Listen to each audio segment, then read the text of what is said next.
If you're looking to buy a stacked NBA 2K account with max badges and more, visit sportstmb.com.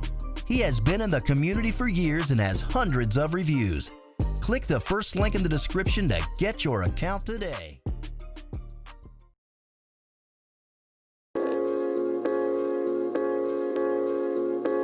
The Denver Nuggets are 13-3, and that currently places them as the second seed in the Western Conference behind the 16-2 Lakers. And yet, no one is talking about them, which actually isn't as weird as I would normally consider it to be. Now, last year, the Nuggets were a surprise team, and I and many others expected a playoff appearance from this team, but a second seed in the West, with them holding the first seed for most of the year and being one game out of the conference finals, is not what any of us expected. But this year, I guess you could say they're established, which means the media and NBA fan base is less likely to talk about them. But I also think that a huge factor here is that people really don't know what to make of this Nuggets team. Because for the people that have actually looked in depth at this team this year, there's nothing about it that makes any kind of sense from what they were last year. The Nuggets have the third best record in the NBA, and they're doing that with their defense, not their offense, which when you look at what they did last year, makes zero sense. The Nuggets last year were ranked 10th in defensive rating and 6th in offensive rating. This year they are somehow 1st in defensive rating and 16th in offensive rating.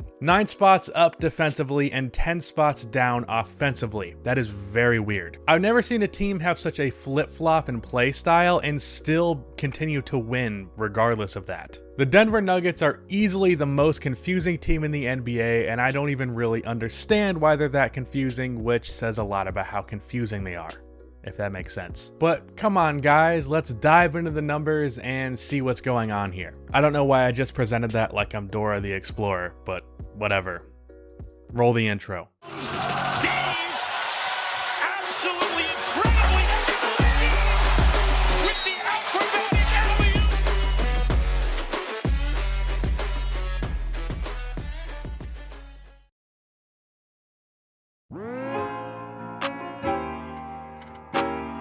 I think it's best that we start with talking about the offense because it's the easiest thing to explain. Dudes just aren't hitting their shots right now. Nikola Jokic is averaging a measly 16 points per game, doing so shooting worse from the field and from 3 than he had last year, and he is down 1 assist per game. He's hit 2 game winners so far this year, which could fool some people into believing that he's had a good year so far, but he has really sucked. He also came into the season out of shape, which I know many of you are probably going to ask, well, isn't Nikola Jokic always out of shape? And you would be right, but Nikola Jokic is out of shape by Nikola Jokic standards, which is really concerning. I do not buy his listed weight of 250 pounds at all. He's been even more sluggish than normal this season, and it's affecting him offensively and defensively. We're going to talk about the defense overall in a second, but with Jokic, the defense has succeeded in spite of him. Another dude who's been kind of struggling, but not really, is Jamal Murray. For the money that he's making, I expected him to be a lot better than he is this year from what he was last year, especially with Denver's best offensive player slacking. He's averaging 19, 5, and 5, shooting 44% from the field and 36% from 3. These numbers really aren't much better than last year, and I was really hoping for a jump from the guy. And I imagine the Nuggets, who gave him a max deal, were also hoping for that. For this Nuggets team to reach its potential as an offensive powerhouse, Murray needs to be shooting 8 to 10 threes a game on a decent percentage and average around 25 points per game. Another guy who has struggled offensively far worse than these two is Gary Harris. Dude is averaging 10 points per game on 40, 33, 74 shooting splits.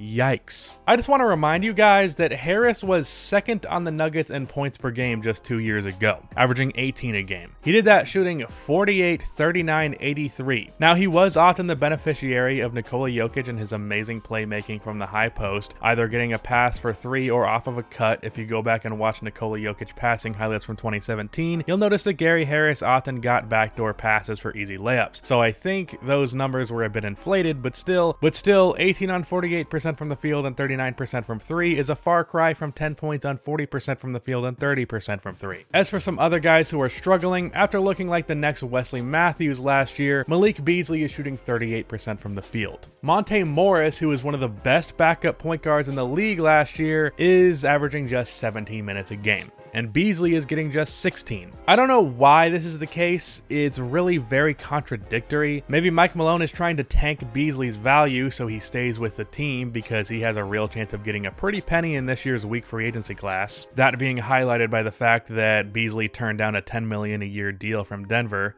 But Morris makes no sense.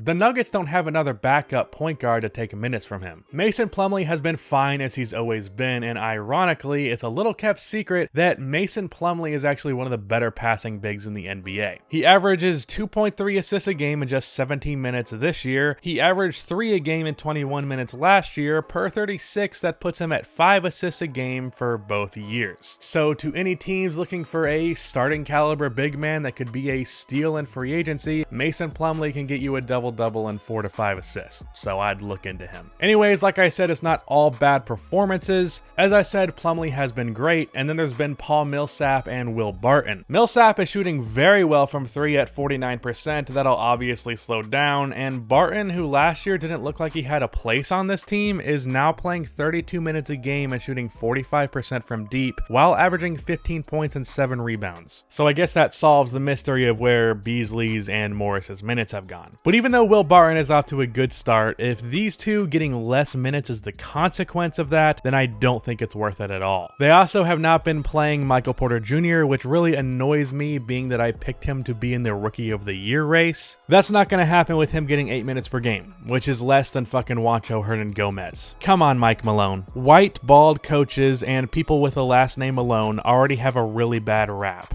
The poor minutes distribution is not helping y'all's case. But on to the defense. Denver is number 1 in defense somehow, so let's talk about it. It helps that the only real notable addition to this Denver Nuggets roster, Jeremy Grant, is a phenomenal defensive player. 2 years ago, I was praying for my Bulls to sign the guy. Unfortunately, he was re-signed by the OKC Thunder, but I don't think Grant is a good enough of a defensive factor for them to move from 10th in the NBA to 1st. Now, I think part of this has to be on the team just being together for a full year. There's something to be said for how that chemistry works out. The Nuggets have a few solid defensive options who have gotten more impactful. Speaking of that, Gary Harris, who I've always felt was a pretty overrated NBA defender, is actually now a pretty underrated one, because this year he's played all NBA first team level defense. So as bad as Harris has been on the offensive end, he has been equally as great on the defensive end, which has got to make him a really conflicting player to have on your team. If this maintains, Harris will have had one of the weirder career paths in the NBA, going from a really good system scorer and solid defender to great defender and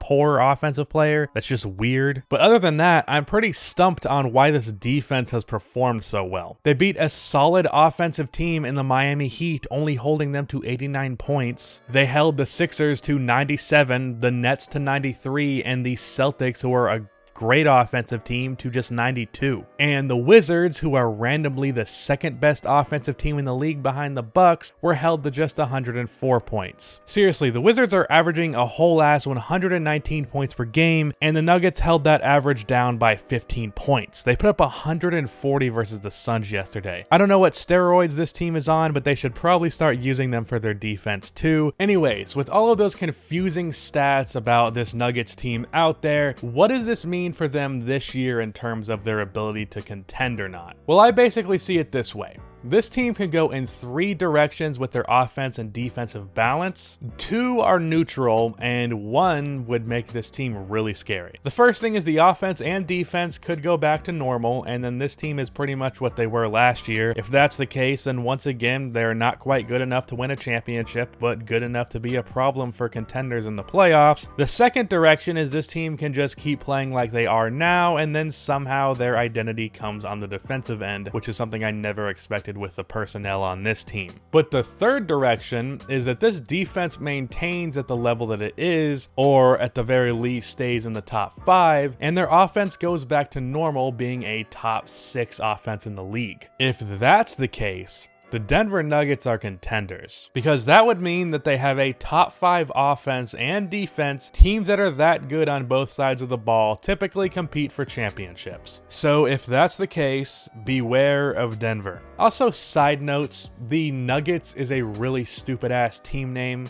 Like, I understand the history of the gold rush in Denver and all that, but every time I hear it, I think of chicken nuggets, so I guess it is a perfect fit for Nikola Jokic on that team. But anyway, if I had to pick which one of those three scenarios happens, I think it'll be the first one. I think the defense is going to come back down to earth and the offense will figure itself out, and then they're going to be a 50-something win team, but then when it comes to the playoff time, they're just not quite good enough. Would love to be wrong about that because I love Nikola Jokic. But anyways, happy Thanksgiving, you motherfuckers. That's the end of this video. Please be sure to like and subscribe for more NBA content like this, and cue the outro music.